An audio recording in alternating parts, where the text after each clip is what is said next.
and we know what we are here for. And I hope to be able to share that with you before we finish. Now, every worldview has a certain truth or a couple of truths that are at its core. And that's usually called the touchstone. And you gauge everything through that touchstone. I believe that the touchstone proposition for an evolutionary worldview is best captured in a passage by Teilhard de Chardin, the Jesuit. This is what he writes. It is a pleasant and dramatic spectacle, that of humanity divided to its very depths into two irrevocably opposed camps. One looking towards the horizon and proclaiming with all its newfound faith, we are moving. That's what evolution is telling us. The universe is expanding. Creation is not over. It has begun. It's in a process. It's still going on. It's still going on. Evolution is not over. You and I haven't reached the peak of the evolutionary ladder. What's ahead? There's something else coming. If we think we are at the end of it, think again. We are not. There's a wonderful cartoon some years back showing the evolutionary ladder, and it shows all the steps there until you have the ape and then the human being. And the human being is looking up and looking back. And the ape says, I'm glad to see you know there's something up ahead. We are not the end. We are a stage. We are becoming. So that's one camp. We are moving. And the other, without shifting its position, obstinately maintaining, nothing changes, we are not moving at all. We have the fullness of truth.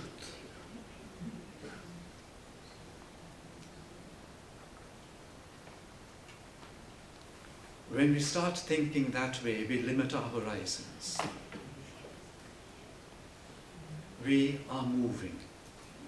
I keep coming back to that fundamental insight and appreciating how profound it really is. The things we think are fixed and static, unchanging, permanent, are in fact moving.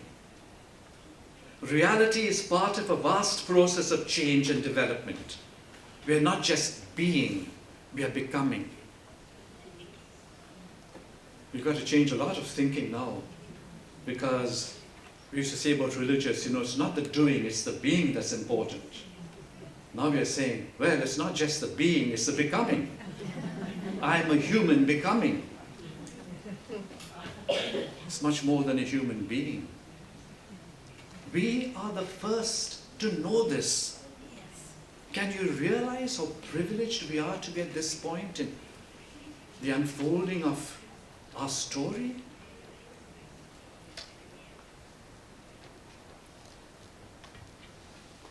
We do not just exist in this universe, we are caught up in its forward movement, intrinsic to its forward intention, defined by its drift forward in time. We are part and parcel of a vast process of becoming. The very structures that make up our own consciousness and culture are not the same as they were 1,000 years ago. And in 1,000 years from now, they will be substantially different from how they are today. Evolutionary people are those who have woken up, looked around and realized we are moving. And they are ready to help steer this raft of evolution towards a more positive future. We are finding ourselves much more than observers and witnesses to life's grand unfolding drama. We are influential actors, newly aware of the immense tides that are shaping the world within and without. And that brings its own responsibility. I'm just going to move away from the text for a moment. And I want to remind us all of what happened a week ago, 2 weeks ago, in Ireland. Do you remember the referendum? Yes. Now, not saying right or wrong, okay? What I am looking at is the reaction of some of the bishops. Bishop Dermot Martin. I know many people find him hard to take and so on. I think he's great. I think he's not afraid to say things. But he and some of the other bishops, just about the time when the referendum was taking place, they said something like this. They said, "It is wonderful to see two human beings in love." Now, they were talking about people of the same sex. And they said, "It is wonderful to see two human beings in love." 5 years ago, we were talking about human beings who were intrinsically disordered. 5 years. You tell me that things are not shifting. Whether we like it or not, we, Catholic Church and all the other religions, are caught up in a movement of humanity that is inviting us to see greater realities than the ones we were brought up on. I'm not saying right or wrong. There are no moral judgments here. I'm just saying that we're beginning to open ourselves to see a bigger picture without casting judgment.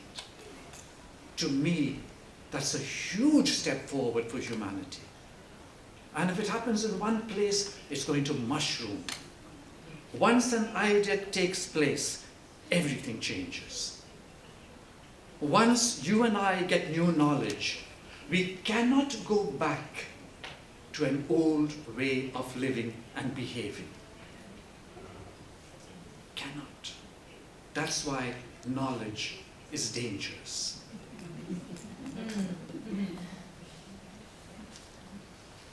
The focus has shifted from salvation for the immortal soul, divine rescue in a world beyond, to liberation for all life forms through more empowering mutuality within the entire web of life. Formal religions have tried to adopt this more expansive, engaging view, but they're still clinging on to dualistic categories, ideologies of power, and outdated ideas like original sin and the end of the world. And those people, those of us who are caught up in the lure of this new spirituality, this emerging spirituality, we are detecting too much baggage in the attempts at religious revival. They seek new wineskins rather than trying to patch up the old system. The more religion clings on to dogmatic certainty and religious officialdom, these reactions categorize all great evolutionary shifts. But the more religion clings on to that, the more will people move away from religion. The new feels scary. It undermines our need for clarity and certainty. Barbara Taylor Brown says, the problem is that many of the people who need saving are in churches. And at least part of what they need saving from is the idea that God sees the world the same way they do. Evolution is more likely to favor those who will venture out into broader horizons and embrace more risky endeavors. Remind you of your own chapter theme. Evolution is more likely to favor those who will venture out into broader horizons and embrace more risky endeavors. The lure of the future is already strongly endorsing the unfolding spirituality rather than formal religion. It is God beckoning to us from the future. Come on, come on. It's God in the future saying, come on, I'm here.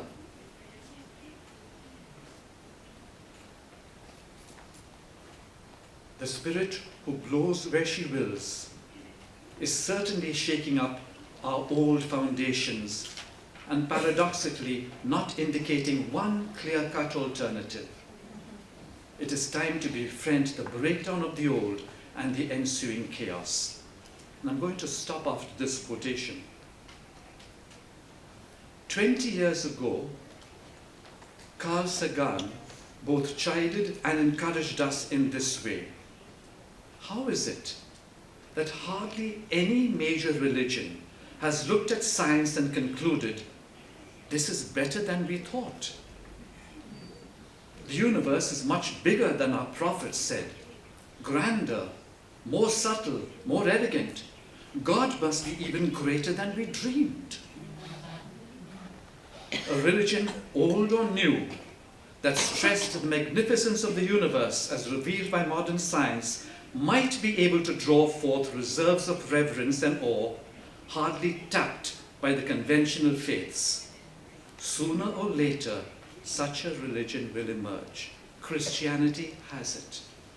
Jesus says, the Father and I are one. Remember? Yes. Now let me tell you, you don't have to be the second person of the Blessed Trinity to say that. You and I can say that. And it's true. The Father and I are one. And when we remember that and are aware of that, we act accordingly. When we forget that,